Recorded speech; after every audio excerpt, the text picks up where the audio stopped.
Wicket পড়তেছিল, Akbar Ali আমি বসেছিলাম, আকবর আলী পিছন থেকে বলতেছে তোমার যদি মারতে মন চায় তুমি মাইরে দিও, কারণ এখন তো আর হারানো কিছু নেই। করে ইয়র্কার মারতে চাইছি, ওই করে পড়ছে, 4টা বল আমি চেষ্টা করি, 4টাই পড়ছে। নার্ভাস ছিলাম, অবভিয়াসলি আমি খুব নার্ভাস ছিলাম। লাস্ট বলে 4 রান দরকার ছিল, ও আকবর আলী আমার কাছে এসে বলতেছে তুমি উইকেট ইয়র্কার করো। আমি বললাম না, উইকেট ইয়র্কার বলে হয়তো বা লেগছে 4 হইতে পারে বা স্লটে বলে 6 মেরে দিতে পারে। সো আমি ওয়াইড ইয়র্কারের প্লেনে গেছি এবং আমি এক্সিকিউট করতে পারছি। এই বিপিএল এর নিলাম তো সবার জন্য এবার প্রথম ছিল, বিশেষ করে আপনাদের জন্য। সো ওই জায়গা থেকে আপনি জানতেন আপনি টিম পাবেন, কিন্তু যখন নিজের নামটা আসলো কতটা এক্সাইটেড ছিলেন? না, এক্সাইটেড কি নরমালি নিছিলাম, কারণ আমি অত চিন্তা করি না যে এত এক্সাইটেড থাকার কিছু নেই, কারণ এটা আমার প্রফেশন। ভালো করলে আমার বিপিএলে নিবে, না করলে নিবে না। তো আমার চিন্তা থাকে ভালো করতে থাকা, ভালো করতে থাকাটা আমার হাতে। আর যখন নিছে আলহামদুলিল্লাহ, আল্লাহ তাআলা রিজিকে রাখছে, তো আলহামদুলিল্লাহ সব মিলে। রংপুর দলে তো এর আগেও আপনি খেলছেন, তো এইবার যখন খেলবেন আরো অনেক পরিণত হয়ে যাচ্ছেন। সো এবার এক্সপেকটেশনটা নিজের কাছে কি থাকবে? না দেখেন, আলহামদুলিল্লাহ রংপুর আমার উপরে ট্রাস্ট রাখে, প্রতি বছর আমাকে নেয়। আমি গত 4 বছর যে বিপিএল খেলছি 3 বারই ওরা আমাকে নিচে সেই ট্রাস্টটা রাখছে। সো এটার জন্য তাদেরকে আমি অনেক ধন্যবাদ জানাই। আর আমার নিজের প্ল্যান হলো টিমের জিতার ক্ষেত্রে যাতে কন্ট্রিবিউট করা যায়। কারণ আ আমি এত বেশি চিন্তা করি না, এত বেশি ক্রিকেট নিয়ে থিঙ্ক করা আমার ব্রেন না। আমি যতটা পারি এনজয় করতে থাকি, খেলা চিল মুডেই থাকি। শাকিল ভাই, একটু পেছন থেকে যদি বলি, টি-টোয়েন্টি একটা ফরম্যাট যেখানে সব সময় আপনি ডোমিনেট করে খেলছেন, এরকমটা হয়নি কখনো, খারাপও হয়েছে আপনার, মানে বেশ কয়েকটা খারাপ ম্যাচও ছিল। সো ওই জায়গা থেকে এখন যখন টি-টোয়েন্টিতে পারফর্ম করছেন, আপনি ওই সময়ের কোন জিনিসগুলা এখন মানে নোটিস করতে পারেন যেগুলোতে আপনি নিজে উন্নতি আনতে পারছেন? বা আমার মনে হয় আমার মনে হয় সবচেয়ে বেশি উন্নতি হচ্ছে আমার মেন্টালি। কারণ ক্রিকেট অল ওভার আমার কাছে মনে হয় মেন্টাল গেম। ওয়ার্ল্ড ওয়াইড যত প্লেয়ার আছে আপনি যদি জিজ্ঞেস করেন তারা এই কথাই বলবে। আমারও এটা এখন ফিল হয়। আর এই কারণে হয়তোবা আমার খেলায় বা বোলিংয়ে অনেক অ্যাকুরেসিও বাড়ছে, এবং ব্যাটসম্যান রিড করা বা কীভাবে যখন ব্যাটসম্যান সেট থাকে তখন ওইখান থেকে কীভাবে বোলিং করে রান না দিয়ে বেরিয়ে যাওয়া যাবে, কখন অ্যাটাক করে উইকেট নেওয়ার দরকার, ওই জিনিসগুলো আমি শিখতে পারছি। এনসিএল টি-টোয়েন্টিতে যখন স্পিনাররা অনেক ভালো করলো এবার, স্বাভাবিকভাবে বাংলাদেশের যারা হচ্ছে নিয়মিত খেলা দেখে না, ওরা যদি লিডার বোর্ড দেখতে যায় সবার আগে আপনার নামটা এক্সপেক্ট করবে সবার উপরের দিকে। সো ওই জায়গা থেকে এবার এনসিএল টি-টোয়েন্টিটা হয়তো আপনার খুব ভালো যায়নি। মানে এটার পেছনে কারণটা কি আসলে? আপনি নতুন কিছু ট্রাই করছিলেন নাকি মানে ওই এবার এনসিএল টি-টোয়েন্টিটা নিয়ে যদি বলতেন একটু। আমার মনে হয় আমি তার আগে অস্ট্রেলিয়া টুর্নামেন্টে খেলছিলাম। ওখানে আমার অ্যাঙ্কেল টুইস্ট হয়েছিল, ইনজুরড ছিলাম। সো আমি ১ম ২ টা ম্যাচ কিন্তু ছিলাম না ইনজুরির জন্য পায়ের। তো যখন ব্যাক করছি তখন হয়তো আমার একটু সময় লাগছে পায়ের জন্য। ২-৩ টা ম্যাচ তখন চলে গেছিল। তো আমার মনে হয় একটু ইনজুরির জন্য একটু পিছায় ছিলাম আমি। আমার ফিরে ব্যাক করতে একটু সময় লাগছে। তো ওই টুর্নামেন্টেই আরকি একটু ব্যাক করলে যেরকম হয় না, ইনজুরির পরে ব্যাক করলে একটু সময় লাগে। তো আমার ওই টুর্নামেন্টে খেলা দিয়ে একটু সময় লেগে গেছে। এটার জন্য। এনসিএল টি-টোয়েন্টিতে সময় লাগলো, বাট রাইজিং স্টার এশিয়া কাপে যায় আপনার কাছে আসলে যেটা এক্সপেকটেশন ছিল তার চেয়ে হয়তো ভালো করছেন, একদম খুবই ভালো করছেন টি-টোয়েন্টি হিসেবে। সো আমি জাস্ট এখান থেকে ৩-৪টা প্রশ্ন করতে চাই যে বোলিংটা এত ভালো করার পেছনে আপনি কোন জিনিসটাকে আগায় রাখবেন? কারণ আমি যতটুকু জানি ওই মাঠে এক সাইড দিয়ে খুব বাতাসও ছিল, অ্যান্ড আপনি বাতাসের এগেনস্টে হয়তো বোলিং করছেন। সো এটা তো একটা নিউ এক্সপিরিয়েন্স। আমি ছোটবেলা থেকে একটা জিনিস আমি বলি, আমি যে কোনো টিমে খেলছি, আমাকে ক্যাপ্টেন যখন বলছে কোন পাশে বল করবো, আমি কখনো বলিনি যে আমারে পার্টিকুলার এই পাশ দেন বা ওই পাশ দেন। আমি সবসময় বলছি আমাকে যে কোনো এক পাশ দেন, কারণ এটা আমাকে যখন আমি উপরে যাবো আমি জানি আমার এটা হেল্প করবে। কারণ আমি যখন এরকম বড় টুর্নামেন্ট খেলে যাবো তখন আমার যে কোনো পাশ দিয়ে করতে হতে পারে, বাতাসে ফরও করতে হতে পারে, এগেনস্টও করতে হতে পারে। সো এই জিনিস আমাকে হেল্প করছে। আর এই ইমাজিং যে টুর্নামেন্টটা হয়েছে, ওই টুর্নামেন্টে আমার বোলিং আমি বলব যে আমি চেষ্টা করছি কীভাবে উইকেট বল করা যায়, কারণ উইকেটেও অনেক ভালো ব্যাটিং উইকেট ছিল। তো আমার চিন্তাই ছিল পেস ভেরিয়েশন আর উইকেট বল করা। আকবরের সাথে খেলাটা কতটা এনজয় করেন?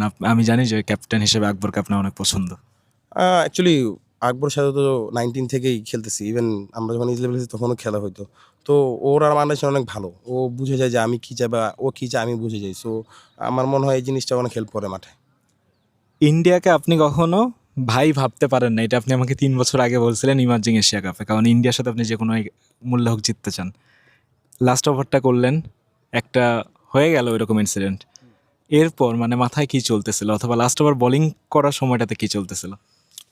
সত্যি কথা বলতে আমি খুব নার্ভাস ছিলাম। বাট ব্যাক অফ মাইন্ড আমি আমার নিজেকে ব্যাক করতেছিলাম যে আমি মারতে পারবো, মারতে পারবো। আর আমি যে কটা মারতে চাইছি ওই কটাই পড়ছে। 4টা বল আমি চেষ্টা করি, 4টাই পড়ছে। সো নার্ভাস ছিলাম। অবভিয়াসলি আমি খুব নার্ভাস ছিলাম। বাট আমি ব্যাক অফ দ্য মাইন্ডে নিজেরে বলতেছিলাম যে আমি 4টা কি 5টা আমি মারতে পারবো।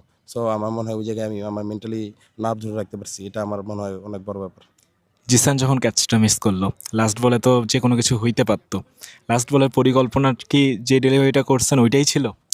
হ্যাঁ, ১ম এ যখন ও ক্যাচ মিস করে লাস্ট বলে ৪ রান দরকার ছিল, ও আকবর আলী আমার কাছে এসে বলতেছে, "তুমি উইকেট ইয়র্কার করো।" আমি বললাম, "না, উইকেট ইয়র্কার বলে হয়তোবা লেগসে ৪ হইতে পারে বা স্লটে বলে ৬ মাইরা দিতে পারে।" সো আমি ওয়াইড ইয়র্কারের প্ল্যানে গেছি এবং আমি এক্সিকিউট করতে পারছি। ব্যাটিংটা মানে ফাইনাল ম্যাচের স্পেশালি যদি ব্যাটিংটার কথা বলি, বাংলাদেশ হেরে যাচ্ছে অনেকটা সবাই নিশ্চিত। ওই জায়গায় যে আপনি যেই কামব্যাকটা করলেন, যেভাবে ব্যাটিংটা করলেন, পুরো প্রেশারটা অপোনেন্ট টিমে দিয়ে গেলেন, এটাই কি আসলে ব্যাটসম্যান রাকিবুলের ন্যাচারাল খেলা? অ্যাকচুয়ালি আমি টুর্নামেন্টের যেকোনো টুর্নামেন্টের বড় ম্যাচগুলা বা বড় টিমের সেই ম্যাচগুলো আমি খুব এনজয় করি। আমার এই চ্যালেঞ্জগুলো নিতে খুবই মজা লাগে। আ আবার এত বছর ধরে খেলতেছি, ৪-৫ বছর হয়ে গেছে লিমিট খেলতেছি। তো আমার খুব ভালো লাগে। কিন্তু ব্যাটিংয়ে যাওয়ার আগে আমি একটা কথা বলব, যখন উইকেট পড়তেছিল, আকবর আলী আমি বসেছিলাম, আকবর আলী পিছন থেকে বলতেছে, "তোমার যদি মারতে মন চায় তুমি মাইরা দিও। কারণ এখন তো আর হারানোর কিছু নেই।" তো আমারও মনে, মনে আমি ভাবতেছিলাম যে আমি গিয়ে হয়তোবা ওরা যে লেন্থে বোলিং করছে আমি সুইপই মারব। বেশিরভাগ সুইপ মারব। তো আমি গিয়ে আমার ন্যাচারাল খেলা যেটা আমি চেষ্টা করছি যে কীভাবে মোমেন্টামটা আমাদের দিকে আনা যায়। তো আমি গিয়ে সুইপ মারছি, আলহামদুলিল্লাহ সুইপ ২, ৩টা ৪টা সুইপ আমার খুব ভালো কানেক্ট করতে পারছি। ওভারঅল যেই পরিকল্পনা নিয়ে আপনি গেছিলেন রাইজিং স্টার এশিয়া কাপে, আপনি এখন ফিরে আসার পর যদি পেছনে ফিরে তাকান, কতটা সফল নিজেকে মনে করেন? দেখেন, সফল আ যা হইছে আলহামদুলিল্লাহ আল্লাহর কাছে শুকরিয়া জানাই। কিন্তু আমার মনে হয় ইমপ্রুভ অনেক জায়গায় আছে। হয়তোবা দেখেন, আমি যদি লাস্টে ব্যাটিংটা একটু করতে পারতাম বা পেস বলে ২-৩ বাউন্ডারি মারতাম, খেলাটা জিততে পারতাম। ওইটা একটা ল্যাকিংস। আমি চাইলে কিন্তু ওইখানে গিয়ে আমি যেভাবে কম বলে রান করে ফেলছিলাম, হয়তোবা আমি শেষ করতে পারলে ২০ ওভার পর্যন্ত খেলতে পারলে খেলাটা অন্যরকম হইতে পারত। সো শিখার অনেক কিছু আছে।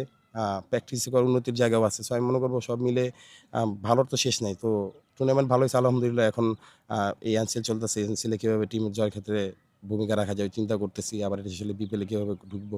সো এগুলো নিয়ে সবসময় শিখার মধ্যে থাকবো। আকিল ভাই, শেষ ২ প্রশ্ন আমার। এই যে শেখার একটা যে তাড়না, আমি পরশুদিন দেখছিলাম আন্ডার-19 টিম প্র্যাকটিস করছে। আপনি এখানে যেহেতু ব্রেক ছিল, আপনি ওখানে গিয়ে বোলিং করতেছিলেন। মানে ওইটা নিয়ে যদি একটু কিছু বলতেন। নরমালি এরকম দৃশ্য খুব একটা সবসময় দেখা যায় না। এই যে শেখার একটা তাড়না।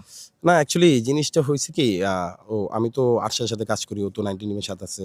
তো ওর সাথে অনেকদিন কাজ করে না। আমার শেপ-টেপ ঠিক আছে কিনা বা সব যেগুলা আমি আমার বোলিং একটু ভালো হচ্ছে, এটা ও আমার বোলিং তে পড়ার পরে দেখছে যে ভালো হইতেছে। পরে আমি বললাম যে, "একটু দেখো যে আমার সবকিছু ঠিক আছে কিনা।" তো ও বলল যে, "তুমি খুব ভালো মানে ভালো শেপও আছো, বলও ভালো হইতেছে, ঘুরতেছো আগের থেকে বেটার।" তো এটাই খালি চেক করার জন্য গেছিলাম। কারণ আমি সবসময় চাই শিখতে। কারণ আমার বোলিং আমি যত শিখতে পারবো তত আমার জন্য ভালো। শেষ প্রশ্নটা আমি শুরুতেই আপনাকে বলছি যে লাস্টে একটা আমার নিজেকে নিয়ে করবো। আপনি আমাকে লম্বা সময় ধরে দেখতেছেন। সো ওই দেখার এক্সপেরিয়েন্স থেকে আমার প্রতি কোনো মেসেজ বা আমাকে নিয়ে যদি কিছু বলতেন। আপনার জন্য হলো ভাই, আপনার জন্য শুভকামনা। আপনি যেভাবে নিজেকে আ দিনের পর দিন গড়তেছেন, আমার মনে হয় এভাবে হার্ড ওয়ার্ক করতে থাকলে আপনি আপনার যে গোল আছে গোলে ইনশাআল্লাহ পৌঁছে যাবেন। ইনশাআল্লাহ ভাই। Thank Allah you. হাফেজ। দোয়া রাখেন। আসসালামু আলাইকুম।